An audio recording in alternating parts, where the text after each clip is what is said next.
జగతికి అల్లా మూలమని అల్లాకు తను బానిసని జగతికి అల్లా మూలమని అల్లాకు తను బానిసని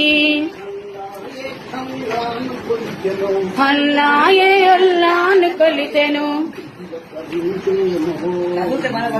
ఇది ఒక వింతేనోయ్.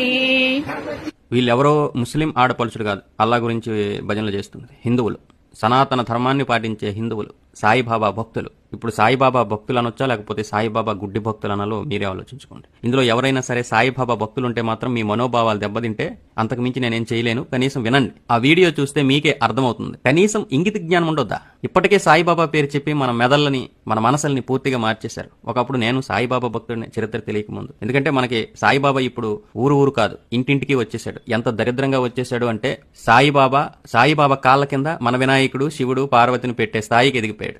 మన సెక్యులర్ భక్తి భావజాలం అలా తయారైంది. పోనా సరే దేవుడు అనుకుని మనం చేసాం, తప్పో తెలియకో తెలుసో నమ్మాం, ఒక వ్యక్తిని నమ్మాం. దేవుడని నమ్మినప్పుడు మీకు బుద్ధి బుర్ర ఉందా? కనీసం జ్ఞానం ఉందా? మళ్ళీ ఇప్పుడు అక్కడ ఏం పడుతున్నారు? అల్లా మాలిక్ అంటూనే నిత్యం అల్లా ధ్యానంలోనే మనల్ని మనం పావనం చేసుకునే విధంగా మనల్ని తయారు చేశారు. ఆ పాడినోడికి బుద్ధి ఉండొద్దా? పాడిన వాడికి, పాడే వాళ్ళకి. అల్లా దేవుడు, సాయిబాబాని మనం హిందూ దేవుడిగా అనుకున్నాం, మొక్కుతున్నాం. మళ్ళీ ఇక్కడ అల్లా ఎందుకు వచ్చాడు అంటే ఏ విధంగా మనల్ని దోచేశారో ఆలోచించండి. ఈ సాయిబాబా ఈ గుడ్డు భక్తులు హిందూ దేవుళ్ళ వద్దకు వెళ్తారో వెళ్ళరో తెలియదు, కానీ దర్గాకి మాత్రం ప్రతి గురువారం వెళ్తారు. అది దర్గానే. అది సాయిబాబా సూఫీ ముస్లిం వాళ్ళు 5 సార్లు నమాజులు చేస్తారు. అవే కాలానుగుణంగా హారతగా మారాయి. కానీ ఈ విషయం ఎవరికి తెలియదు. సరే చెప్తే ఇప్పుడు మీ అందరికి పొడుచుకొస్తుంది, పక్కన పెట్టండి. అవన్నీ పక్కన పెట్టండి. ఇప్పుడు ఈ పాట ఏంటి? అల్లా మాత్రమే దేవుడా?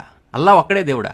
కొంచెమైనా ఏం పాడుతున్నారో ఏం చేస్తున్నారో మీకు కూడా ఇది లేదా? ఒక ట్రాన్స్ లోకి వెళ్ళిపోయారు మీరు. సాయిబాబా భక్తులు అంటేనే ఒక గుడ్డి భక్తులుగా తయారైపోయారు మనం. అది ఒకసారి ఆలోచించండి.